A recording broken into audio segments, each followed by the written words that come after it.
What's going on, guys? It's Nick here, back with another video, another player breakdown. Today, we're going to be breaking down Brandin Cooks and Robert Woods. You guys seem to like these player comparisons, so we're going to keep doing them. Cooks is going in 41st overall, and Woods is going 43rd overall. So as usual, I'll break them down individually, and then we'll wrap it up with who I would draft if I was on the clock. But let's start things off with the stat of the day. No one got yesterday's as of recording right now. Someone can still get it. And the answer was David Moore. Today's stat: among running backs with at least 100 carries last season, the leaders in yards per carry after contact were first Nick Chubb and then Derrick Henry.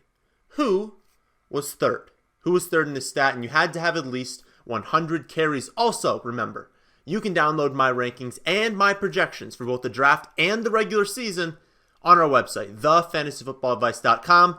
But let's start this breakdown, and we're going to start off with Robert Woods. And Robert Woods finished last season as the wide receiver 11, 86 receptions for a little over 1,200 yards and 7 total touchdowns. And Woods was the most consistent wide receiver on the Rams roster last season. Of course, Cooper Kupp was injured, so he can't count. So he was the most consistent receiver on that roster. He posted double-digit fantasy points in 14 of 16 weeks, while going over 60 receiving yards in that same number. So over 60 receiving yards in 14 of 16 weeks. And while the consistency was really nice, he was lacking a little bit of a ceiling. He still had some really nice weeks, but when you hear he was over 60 receiving yards in 14 of 16 weeks, you're like, oh wow, he must have had some monster weeks. No, he was around 70 basically every single week. He topped out at 109, which I would like my players to top out a little bit more than that. And he topped 22 fantasy points just twice. So yes, consistent, but also lacked a little bit of a ceiling.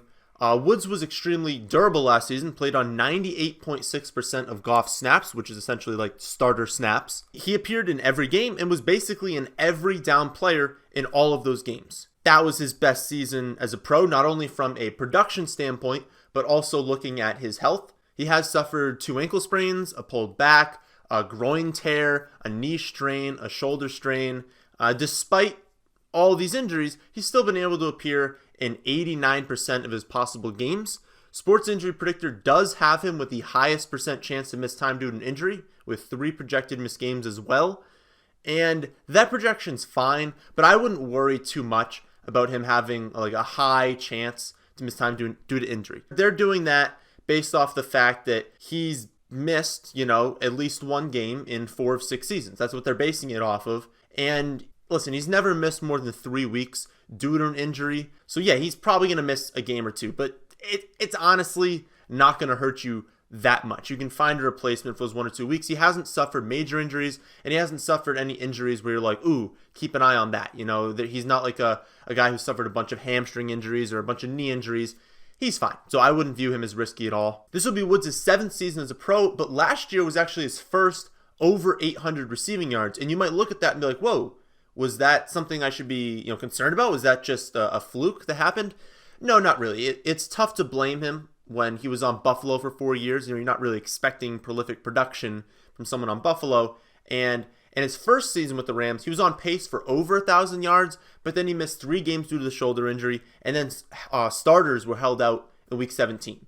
So, no, that last year wasn't just a blip in the radar. And I also want to mention his splits with and without Kupp, because I've heard people mention that before. Without Kupp in the lineup, so when Kupp was out due to his ACL injury, Woods averaged the same number of targets, but half a reception less, for 19 less yards and 2.3 less fantasy points. So Kupp being in the lineup helps him. Ultimately, Woods should be viewed as a safe pick. He's a consistent point scorer. He's on an elite offense, and he's still just 27. I bring up his age just because, 1, that's still in the elite range for a wide receiver, and 2, because I thought he was older than that. So, no, he's not old. He's on an elite offense. He's very consistent. So I sign off on Woods as a safe pick at his 4th round ADP.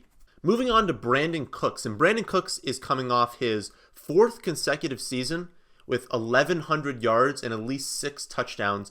He finishes the wide receiver 14, 9, 12, and 13 over that stretch, and that's while playing with 3 different quarterbacks. In fact, there have been just 5 wide receivers with at least 5,000 receiving yards and 30 or more touchdowns before their age 26 season. Their names: Randy Moss, Larry Fitzgerald, DeAndre Hopkins, Mike Evans, and Brandin Cooks. And we have Pat Thorman to thank for that stat. The dude's been great.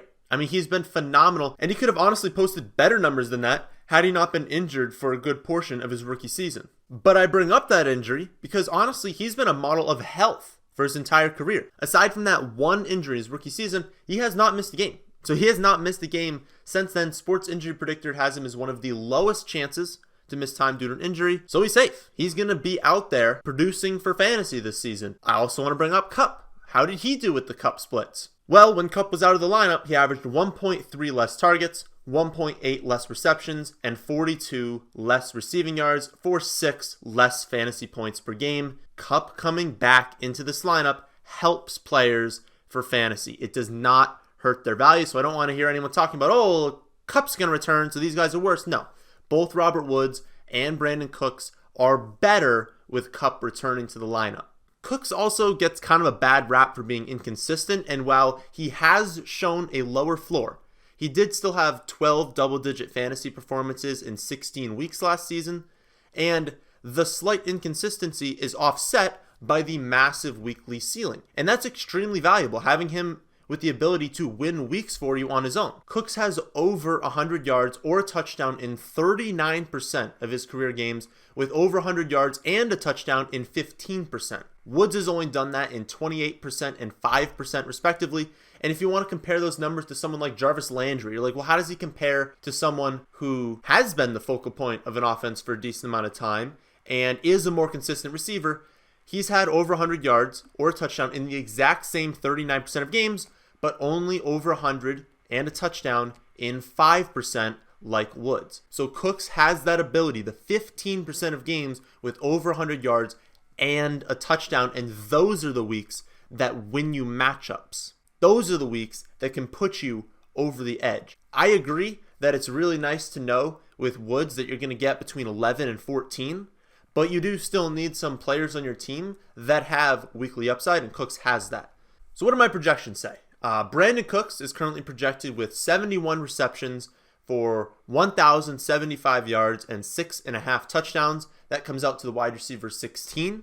He's being drafted as a wide receiver 16, but he's currently wide receiver 14 in my rankings. And were he to finish at 14, again, it would be his worst finish since 2014. My projection on Robert Woods, 72 receptions, 1,010 yards, and 5 touchdowns. That comes out to the wide receiver 18.